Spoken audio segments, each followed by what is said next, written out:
Welcome to eMath. So we are looking at fractions. This is section 0.6 of our reference textbook, which is Introductory Mathematical Analysis. So a fraction basically is an expression that takes the form,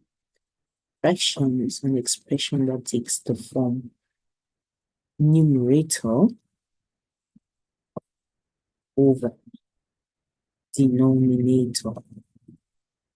Okay, any expression that takes on this form is called a fraction. Numerator over denominator divided by denominator is called a fraction. So we can add, subtract, multiply, or divide fractions. Basically, let's look at how to use these various algebraic operations to simplify fractions. Let's look at addition first. So given two fractions, for instance, a over b plus c over b, right? We can just add them by adding their numerators, okay, since their denominators are the same, right? However, if their denominators are not the same, okay, then we can add them by looking for a common denominator, by looking for what we call the LCD, or lowest common denominator for the two fractions, which in this case will typically be b times d, right? The LCD here will be bd. LCD will be bd, and then we apply this to add the fraction. So how do we do this? First things first, we multiply each term in the fraction in the sum by the common denominator. So it becomes a times bd over b plus c times bd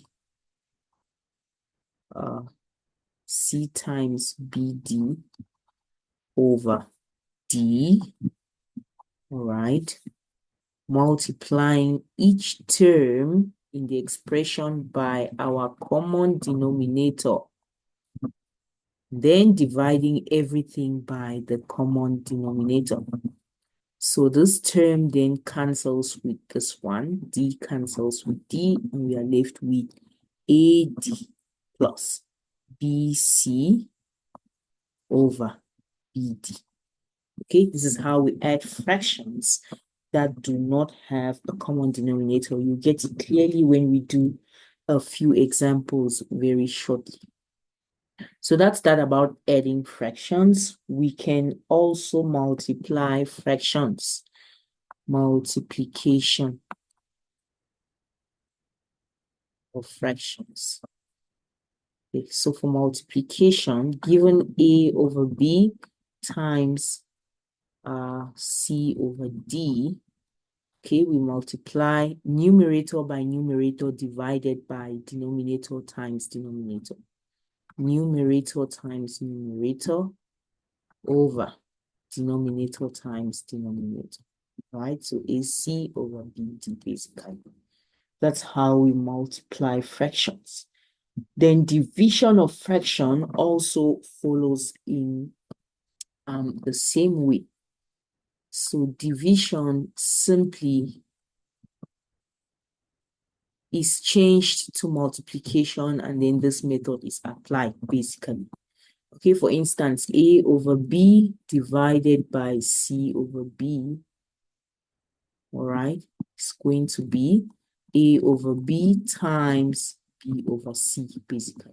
All right, so you change your division sign to multiplication sign, and then you swap numerator and denominator of the second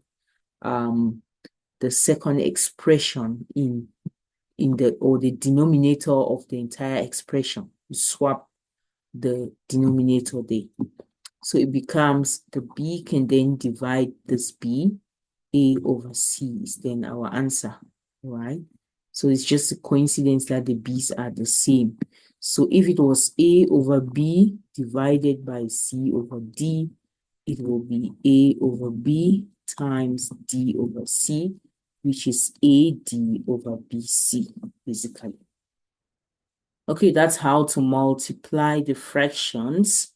And sometimes, most times when you are dividing and multiplying fractions, if these expressions are factorable expressions, it's advised for you to completely factor them using the methods of factoring we have seen in our previous video in section 0.5 before you can then simplify, all right? So that you can see like factors that can divide each other or cancel out. Okay, let's then, so subtraction follows, subtraction is just like addition basically, all right? Just that in where you are supposed to add, you subtract. So it's A over B minus C over B will be A minus C over B for same denominators, right? And for denominators that are not the same, A over B minus C over D will be AD minus BC over BD, basically. All right, using the lowest common denominator, which in this case will be BD. Using the method of applying lowest common denominator. Okay, let's look at a couple of examples how to simplify fractions using these algebraic expressions. So we are looking at problems 0.6, 0.6, problems 0.6.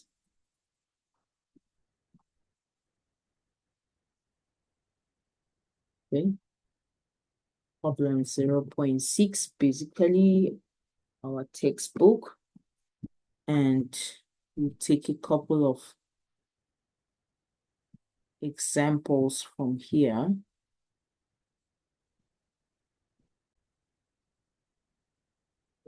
Number 1 of 0.6, I always like to start with the basic ones.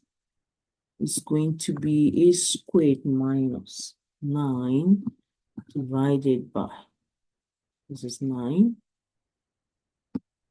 a squared minus 3. Okay, and we are simplifying this fraction.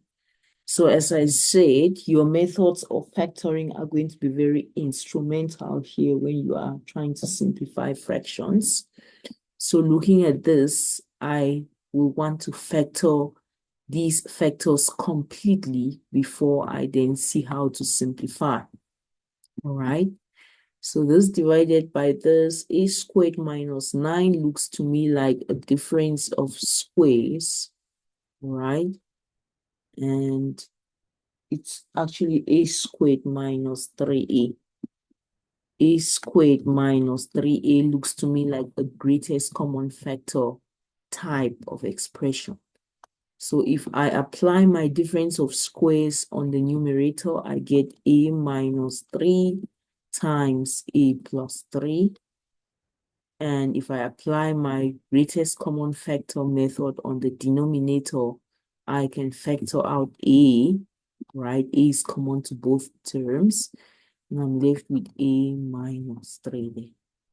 Okay, so a minus 3 divided by a minus 3, these two expressions actually cancel each other, and we are left with a plus 3 over a as our simplified form for this expression here.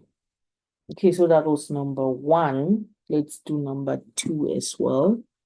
Number 2 says simplify x squared minus 3x minus 10, this fraction, over x squared minus 4.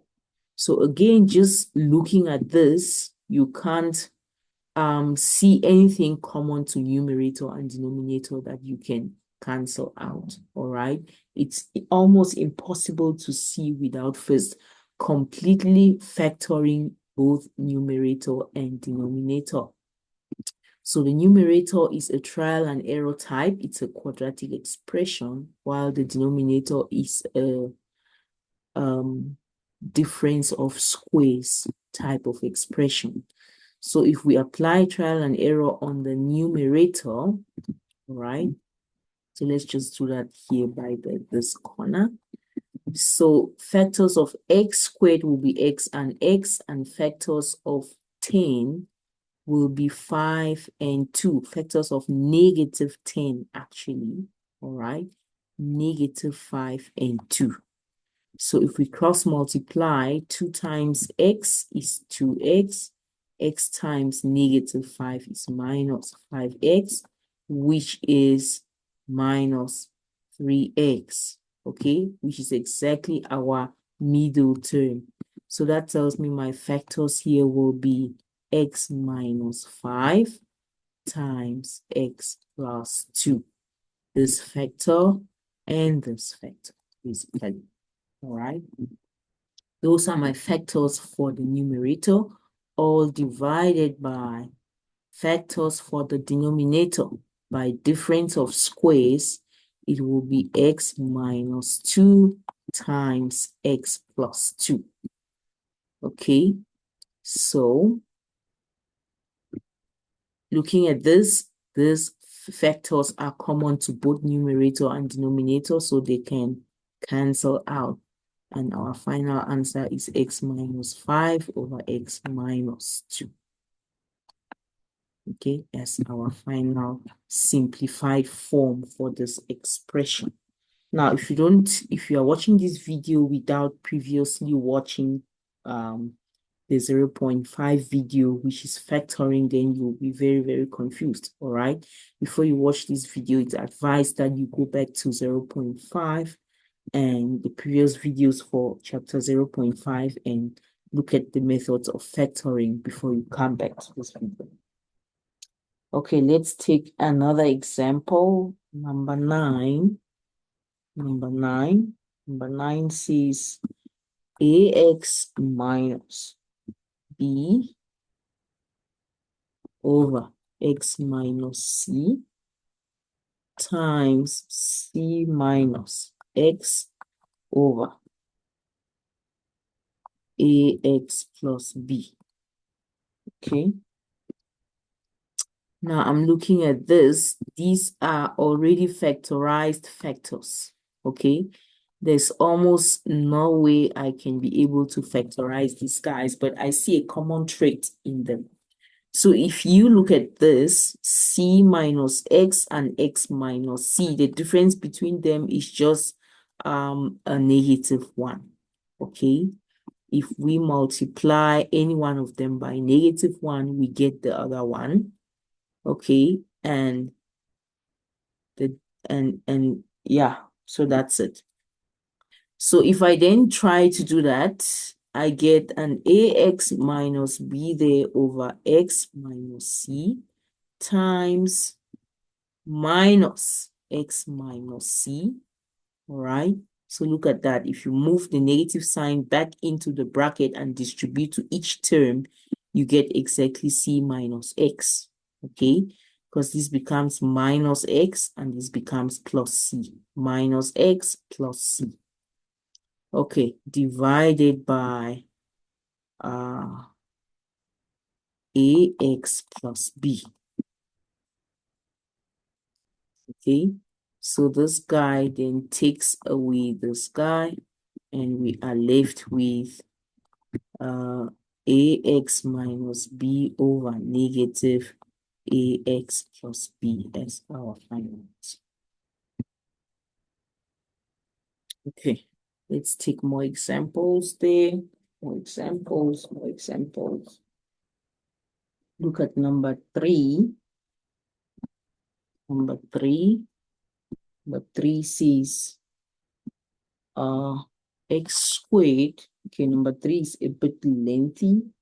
No, it's not. X squared minus 9x plus 20 divided by x squared plus x minus 20. So both numerator and denominator in this case are trial and error type of expressions. So using trial and error, we can factorize the numerator first. Factors of x squared are x and x. Factors of 20 are 4 and 5. Okay. Okay, I need a negative 9x when I cross multiply and add them. So this times this is going to be 5x plus this times this is 4x, which gives me 9x, but I need a negative 9x, not just 9x. So I see that if I introduce negative signs there, right, this times this still gives me positive 20. So I'm still on track. But then this times this will be minus 5x. This times this will be minus 4x, which is minus 9x, which is my desired result. Okay, so that therefore tells me that these are my factors. These are my factors for the numerator, x minus 4 times x minus 5. Okay, same thing for the denominator. So factors of x squared for the denominator are x and x. Factors of negative 20 should be maybe negative 5 and 4. Okay, cross multiply. X times 4 is 4x. X times minus 5 is minus 5x. 4x minus 5x, negative x. Okay, however, what I need there is a positive x. Okay, so I may need to swap the signs of my 4 and 5 and see if I get a positive x. X times that will be negative 4x. X times this will be positive 5x, which gives me a positive x. So that tells me these are my factors for the denominator. So the denominator will be x plus 5 times x minus 4. So again, I have a common factor for numerator and denominator, which cancel out, and my simplified form is then this final answer. Okay, we'll continue taking more examples in our next video. Thank you.